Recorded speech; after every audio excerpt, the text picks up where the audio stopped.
8,000. Yep. They sure don't make them like they used to. Today we're going to cover something else that hasn't had its day in the sun for quite a while. Destiny Hero decks. Ever since they were first used by Aster Phoenix, Destiny Hero decks have been a mainstay for competitive duelists. In fact, if you kept up with the Yu-Gi-Oh! GX television show, Phoenix smashed through his elemental hero rival in a very inspiring way. Keeping with that, real-life duelists piloted D-Hero decks to the top with all kinds of variants, from Diamond Dude Turbo to Zombie and even Perfect Circle.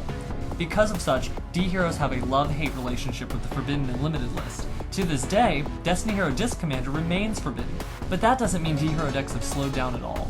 Now that we can run 3 Destiny draws in our deck, we're going to cut loose and try out Destiny and Dragoon with a little chaos mixed in. Alright, let's talk about the deck list. For monsters, we'll use 3 Destiny Hero Dogma, 3 Destiny Hero Plasma, 3 Elemental Hero Prisma, 3 King of the Swamp, and Elemental Hero Stratos, Bubbleman, and Blackluster Soldier Envoy of the Beginning.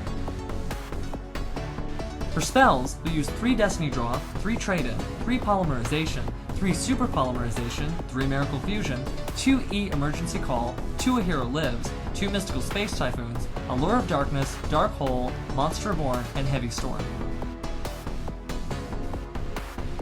For the extra deck, we'll use 3 Destiny and Dragoon, 3 Absolute Zero, 2 copies of The Shining, 2 Ascura Dao, 1 Gaia, a Great Tornado, Nova Master, Heroic Champion Excalibur, and Super Dreadnought Rail Cannon Gustav Max, when he's available in your area.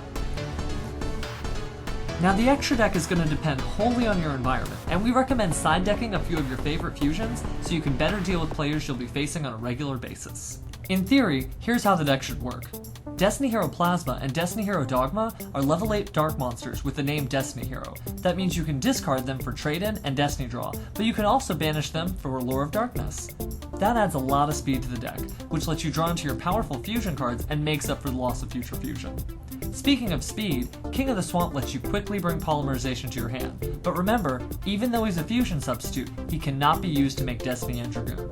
Destiny and Dragoon can only be made by the monsters whose names are listed on the card, based on its own effect. Well, enter Elemental Hero Prisma. Like we talked about in our Rainbow Neos episode, Prisma steals names and becomes a whole new monster with a special effect. So, just like you can make Rainbow Neos with Prisma, you can also make Destiny and Dragoon. Between 2 copies of A Hero Lives, as well as Stratos and Emergency Call, getting out one of your 3 Prismas should be a breeze. A Hero Lives also sets you up for strong plays with Heroic Champion Excalibur, who can fill your graveyard with elemental hero monsters to skyrocket his attack to 4,000.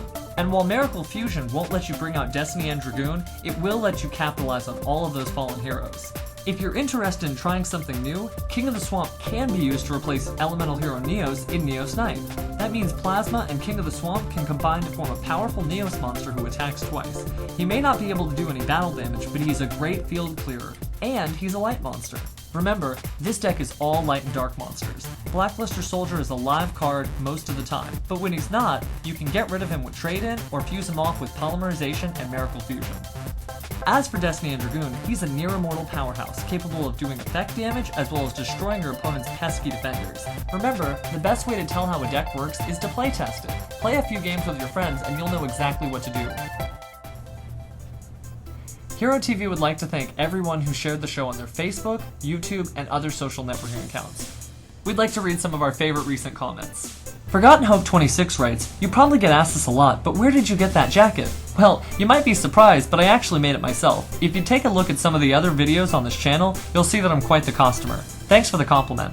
Mizukage JMac writes, "Pretty good tips for hero players like myself. I like your channel, I'm going to subscribe to your channel." Well, thank you for doing so, Mizukage, and if you haven't taken the chance yet, you might want to do so you can keep up with all the new hero videos in the future. Thanks guys. Zero Redux wrote us, "I got 3rd yesterday at locals, went 7-3, I lost 2nd place due to windups and 6 samurais. Also, the rounds got mixed up and some people left confusing the system, but I'm glad I topped. Oh, and the deck I used was Bubble Beat. Zero, we're glad to hear about it. Keep up the good work in the future." Byron Eyes White Dragon writes, "Hi, I love your vids and your deck builds. I expect to see you topping at a YCS soon with heroes. Also, where do you get your deck box? Mine always breaks or fades." Byron, usually when I'm at a YCS, I judge, but as for the deck box, it was a gift. Most comic shops sell the same box for between $12 and $20.